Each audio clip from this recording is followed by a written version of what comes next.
অসমীয়াৰ হিয়াৰামঠু প্ৰাণৰো প্ৰাণ শিল্পী জুবিন গাৰ্গৰ মৃত্যুত এতিয়া প্ৰতিগৰাকী অসমীয়া শোকস্তব্ধ। জুবিন গাৰ্গৰ 13 দিনীয়া যি মাংগলিক কাৰ্য সেয়া যোৰহাটৰ যি মূল ষ্টেডিয়াম সেই মূল ষ্টেডিয়ামত অনুষ্ঠিত হ'ব। ইতিমধ্যে শিল্পীগৰাকীৰ যি চিতাভস্ম সেই চিতাভস্ম আহি যোৰহাটত পাইছেহি আৰু পৰিয়ালৰ লোকসকলো ইতিমধ্যে যোৰহাটত উপস্থিত হৈছে। পুৱা 8 বজাৰ পৰা তেওঁ চিতাভস্মত সকলোৱে শ্ৰদ্ধাঞ্জলি জনাব। সহধৰ্মীয় প্ৰাৰ্থনা সভা হ'ব, নাম প্ৰসংগ হ'ব, গায়ন বায়ন হ'ব, দিহানাম হ'ব, বিভিন্ন যি মাংগলিক কাৰ্যসূচী পৰম্পৰাগত মাংগলিক কাৰ্যসূচী সেয়া অনুষ্ঠিত হ'ব। ইতিমধ্যে আচলতে এই যি তেওঁ শ্ৰদ্ধাঞ্জলি অনুষ্ঠানলৈ ৰাজ্যৰ বিভিন্ন প্ৰান্তৰ পৰা বিভিন্নজন লোক ইতিমধ্যে আহিছে যোৰহাটৰ এই স্থানলৈ। জুবিন গাৰ্গৰ মৃত্যুৰ পিছত আচলতে প্ৰতিজন লোকে আচলতে যি গীত পৰিৱেশন কৰিছিল মায়াবিনী, সেই মায়াবিনী গীতে ইতিমধ্যে যথেষ্ট অভিলেখ গঢ়িবলৈ সক্ষম হৈছে। সমান্তৰালকৈ তেওঁ আন এটি গীতেও যথেষ্ট চৰ্চা লাভ কৰিছে। সেই গীতৰ যিজন গীতৰ কথা লিখিছিলে, সুৰ দিছিলে, সেই লোকজন আজি আমাৰ মাজত আছে আৰু সেই চৰ্চিত গীতটোৱে হৈছে মই নথকাৰ অনুভৱ যিদিনা হ'ব তোমাৰ। এই গীতটো লিখিছিলে এজন সেনাবাহিনীৰ জোৱানে। এই লোকজন আমাৰ লগত আছে। তেওঁ আছে আকাশ, তেওঁৰ নাম RF আকাশ দলে, যিটো জুবিন গাৰ্গে নাম দিছিলে ৰিয়েল ফাইটাৰ RF আকাশ। তেওঁ এই গীতটো লিখিছিল আৰু এই গীতটো আপোনাৰ যথেষ্ট এতিয়া চৰ্চিত হৈছে, সকলোৰে মুখে মুখে এই গীতটো চৰ্চিত হৈছে। আপুনি এই গোটেই কাহিনীটো কওকচোন, কেতিয়া এই গীতটোৰ আপুনি কথাখিনি লিখিছিলে বা জুবিন দাক লগ পাইছিলে, কি হৈছিলে আচলতে গোটেই কথাটো? 2020 চনত আপোনালোকৰ চেনেলৰ মাধ্যমত মই দাদাক এটা প্ৰগ্ৰেমত ঢলি পৰা দেখিছিলোঁ আৰু মই ডিউটি কৰ্তব্যৰ মাজত বহুত দূৰত আছিলোঁ। প্ৰায় নিউজ প্ৰগ্ৰেম চাওঁ দাদা। তেতিয়া মই দেখি পাই মই খুব আৱেগিক হৈ পৰিছিলোঁ। যদি এই মানুহজন, এই মোৰ কাৰণে যিজন ভগৱান, তেওঁ যদি পৃথিৱীৰ পৰা নোহোৱা হয় মোৰ কি অৱস্থা হ'ব। সেই অনুভৱেৰে মই দাদাৰ অন্তৰত সোমাই গৈ দাদাৰ হৈ এই গীতটো ৰচনা কৰিছিলোঁ। আৰু 2021ত মই দাদাৰ বাৰ্থডেত গৈছিলোঁ। তেতিয়া মই গীতটো ঝিলমিল ষ্টুডিঅ'ত ডাবিং কৰিবলৈ লৈ গ'লোঁ। দাদাই গীতটো 2 লাইনমান পঢ়ি মোক কৈছে, তোৰ কি দুখ হৈছে? মই ক'লোঁ, দাদা মোৰ দুখ হৈছে, প্ৰকাশ কৰিব নোৱাৰোঁ।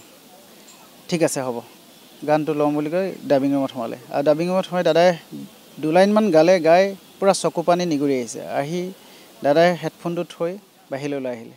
গীতটো গোৱা নহ'ল। অলপ পিছত দাদাই ক'লে কি, তোমালোক গুচি যোৱাকৈ গান নাগাওঁ মই আজি। ঠিক তেনেকৈ থাকিলে।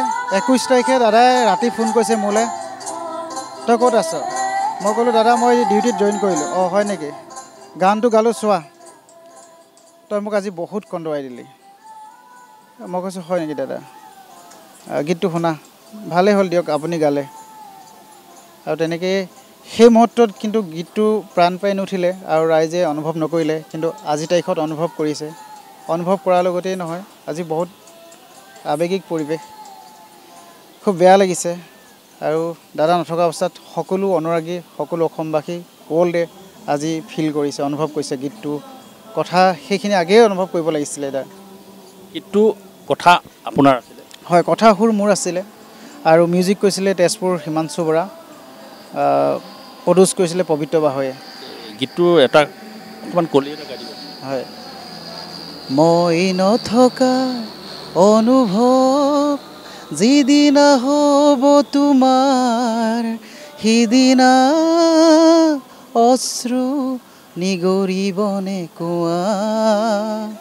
মোৰ কবিতাৰ চন্দ্ৰ গানৰ সুৰ বুজিবা তুমি সেইদিনা, যিদিনা মই নেথাকিম জানা তোমাৰ প্ৰিয় গীত গাবলে।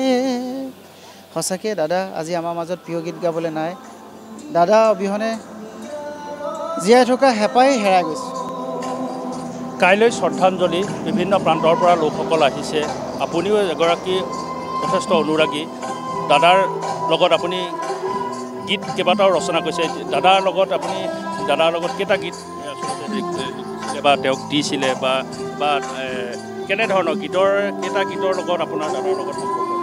গীতৰ সম্পৰ্ক দাদা খুব ভাল, মোৰ লগত মোক খুব মৰম কৰিছিলে আৰু মোক বহুত হেল্প কৰি, দাদা মোৰ কাৰণে ভগৱান। আৰু কাইলৈ শ্ৰদ্ধাঞ্জলি 13 দিনীয়া যিটো আদ্য শ্ৰদ্ধা ইয়াত আয়োজন কৰাইছে যোৰহাট জেনেৰেল ফিল্ডত, সেইবাবে আজি মই ছুটি লৈ আহিছোঁ। আৰু লগতে মই সকলো অসমবাসী আৰু জুবিন দা অনুৰাগীলৈ অলপ আগতে পবিত্ৰ ভাৱে কীৰ্তি বুলকত জুবিন দা তুমি অমৰ হোৱা এটি গীত এৰি দিয়া হৈছে। এই গীতটিৰ দ্বাৰাই সকলো অনুৰাগীয়ে যাতে জুবিন দাক শ্ৰদ্ধাঞ্জলি জনায়, জুবিন দাৰ অমৰ হওক তাৰে কামনা কৰি এই গীতটো সকলোৱে হৈ মই দুখ আৱেগ অনুভূতি চব সোমাই আছে গীতটোত। এটা নতুন গীত আপুনি ৰচনা কৰিছে জুবিন গাৰ্গক শ্ৰদ্ধাঞ্জলি জনাবৰ বাবে, সেই গীতটো ইতিমধ্যে ৰিলিজ কৰিছে আপুনি। অকণমান তেওঁক শ্ৰদ্ধাঞ্জলি জনোৱাৰ মানসেৰে সেই গীতটো ৰচনা কৰিছে, সেই গীতটো অকণমান হয়। আবেগ অনুভূতি বুজাব নোৱাৰি কান্দিছো কান্দিছো তোমাক বিচাৰি, মায়াবিনী ৰাতি ৰৈ ৰৈ বিনাই আজি তোমাৰ কথা শুৰি, মন নাই মন নাই মন নাই আৰু জীয়াই থকা হেঁপাহ ক'তো দেখা নাই। হয়, ধন্যবাদ। এয়া আছিলে RF আকাশ, সেনাবাহিনীৰ জোৱান এজন যথেষ্ট কৰ্তব্যৰ মাজতো আচলতে দায়িত্বৰ মাজতো তেওঁ সংগীত চৰ্চা কৰে। আৰু যিটো গান তেওঁৰ মানে কথা আৰু সুৰ কৰিছিলে মই নথকাৰ অনুভৱ, যিটো গানে আচলতে যথেষ্ট এতিয়া চৰ্চিত হৈছে। শিল্পীগৰাকীক, যিগৰাকী শিল্পীক হেৰুৱাই আচলতে সকলো অসমীয়াই তেওঁক হেৰুৱাই যি তেওঁ নথকাৰ অনুভৱ প্ৰতিগৰাকী অসমীয়াই কৰিছে। সেই গীতটোৰ ৰচক এই আকাশ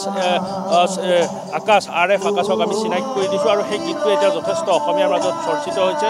প্ৰতিগৰাকী অসমীয়াৰ মাজত হৃদয়ৰ মাজত এনেধৰণে আচলতে জুবিন গাৰ্গ জীয়াই থাকিব, প্ৰতিগৰাকী অসমীয়াৰ প্ৰাণৰো প্ৰাণ শিল্পী হৈ থাকিব জুবিন গাৰ্গ।